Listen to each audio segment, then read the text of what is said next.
I think the secondary needs to be the first pick this year. Sign a free agent edge rusher.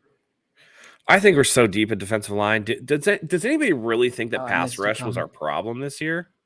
I missed this one. Did the Niners draft a receiver? Tired of people saying edge with the first pick. Yeah, I'm sick of it. I am sick of it. They're not going to draft an edge with their first pick this year. They need to draft in the secondary or interior offensive line, and anything else is a wasted pick. Unless some like premier dude for whatever reason slides. Especially right. And then you go best player available. Yeah. When they finally get production outside of Nick Bosa, and it's not from an injured D Ford who plays, 4 games of the year or whatever the hell. No, stick with that. You finally got that looking good. Now let's address the other holes this team has, particularly in defense. I mean, Ebukam played well. Arden Key played well. Your interior guys played well. I mean, they finally put Eric Armstead inside, and he flourished inside. Yeah. Nick Bosa had 15 and a half sacks. Like, at some point or another, stop. It's like a dude who goes to the gym that has great biceps and works on great biceps. Get your skinny legs up to par. Don't skip leg day, right? This secondary is a weakness. The interior offensive line is a weakness. Alex Mack is going to be a year older, and I saw him get bullied around the same way when last year when McGlinchey was Slim Mike, that he was getting knocked on his ass. I saw a ton of time. And I don't even have to point out the play in the Rams where everybody pulled into each other, right? There are definitely issues to be had, and you don't keep pouring resources into a position of strength. It's good enough. Defensive line is good enough.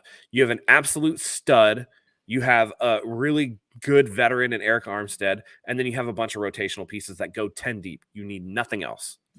Miss me with that edge bullshit.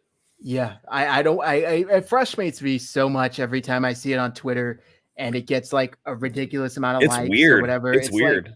Like, this fan base's infatuation with edge rushers it's crazy because wild. teams have shown if your secondary sucks, even if you have a great pass rush, guess what? We're gonna get the ball out quickly in space. Yes, and then good luck. I mean, Guppy giving up slot fades. Guys playing too far off. Josh Norman grabbing people all left and right. Like, if you get good corners, that negates the ability to be able to just get the ball out quickly. It mitigates a lot of that risk. And then guess what? When you can't get the ball out quickly and the quarterback actually has to work through progressions and the wide receivers have to actually run a real route tree, that's when your pass rush gets home even more than it did this last season. So you need to definitely shore up that secondary. That's definitely what they need the most. Steve says, can't have too many edge rushers. Wouldn't mind getting one in the third. You can have too many edge rushers. You can. They run 10 deep. They ran so deep at one point when nobody was injured. I think it was, Maurice Hurst was a healthy scratch. He's been healthy scratches for the last 6 weeks of the year. Right. You can have too many edge rushers for sure. You can't have too many cornerbacks, especially with the way they go down like flies on this team. Yeah. You need solid depth at the corner spot. Josh says, I'm not sold on Demo. Get the secondary depth. Yeah. He didn't show first things first, they have to just wave goodbye to Jason Verrett. You cannot count on that guy. I know he had a great 2019 season for us, but he's just not a guy that you can count on. Yeah. And I know he was relatively healthy for 2020, I believe, too. The one guy, right? You were just like, Jason Verrett didn't get injured. What the hell?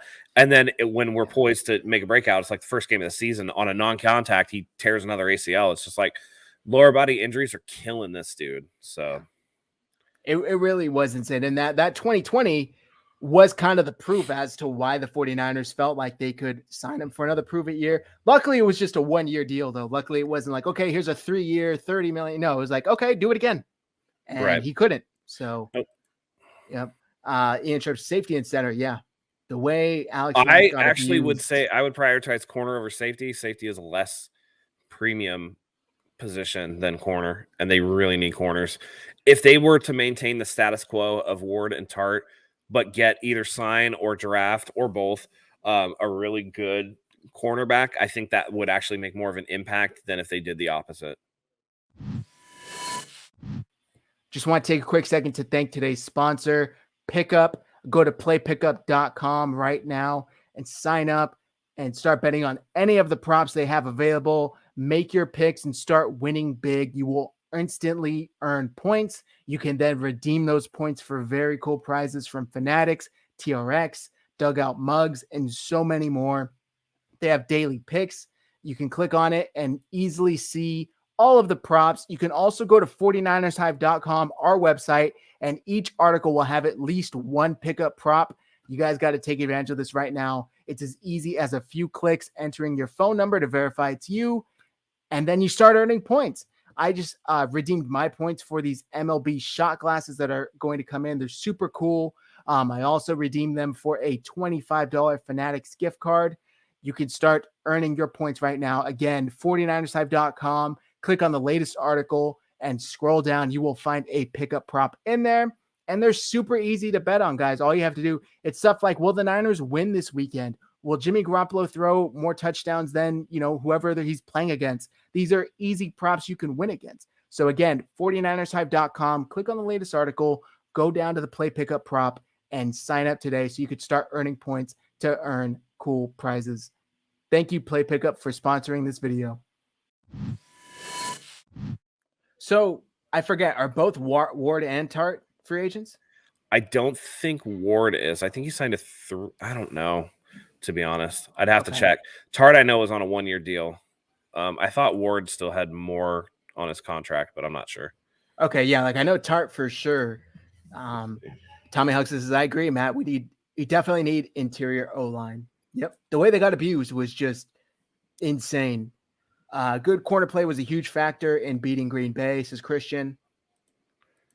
Yeah. Steve says interior O-line, edge, wide receiver should be priorities. So corner's not even a priority for Steve. He says you can find one in free agency. So Jimmy Ward is under contract for this season. Okay. And he's not going anywhere. He has a $9 million dead cap hit, so he's on the books for 12. But I mean, he played really well, so I'm not worried about that. Can real quick while we're talking about dead cap, did you know Ryan Tannehill has a $50 million dead cap this year? It's wild. Yeah. Ryan Tannehill. Matt Ryan's almost 60. Jesus, man. Yeah. These teams. That's why I say the real issue is going to be when you re-sign Nick Bosa and Trey Lance hits, then you're like, shit, we got to sign Trey Lance, because quarterbacks always carry the most dead money. It's just how it is. Yep. Brandon, so would you guys rather draft a corner or sign a veteran from free agency? They need to make that determination if they're going to go corner early. If they're not going to go corner early, then I think you sign the free agent and then maybe draft a mid-round guy. But somebody like a JC Jackson, if he gets out of New England or whatever, there are people out there. You just got to worry because corners typically command a decent chunk of money. So it's just going to be what their cap situation looks like. There's a lot to do. I know that they're probably going to try to get out from under the D Ford contract. They're going to try to do a lot of things. So once the dominoes start falling and we know what the cap situation looks like, that's really going to inform what they can do. Yeah, JC, if they can make one splash signing, it would be JC Jackson to me. But I don't know if they can. I really don't. He might get tagged. Josh says definitely need a center and a right guard. Yeah. Mosley can play slot. Yeah, man. Mac's not going to be around long. That's for sure. He was looking rough towards the end of this year. He's 36. Yeah. Yep. Okay, so Steve, I'm going to address Steve. So I know Hurst plays the interior, but they don't differentiate between edges and interior on their depth chart in terms of how many guys they dress. They do it particularly by defensive linemen, and they dress 10. Yeah. That's a lot.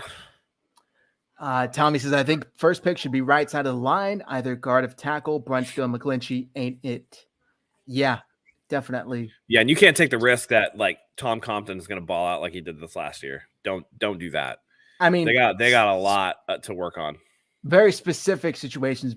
Compton balled out. He was good in the running game, but passing sometimes most of the time he got just manhandled.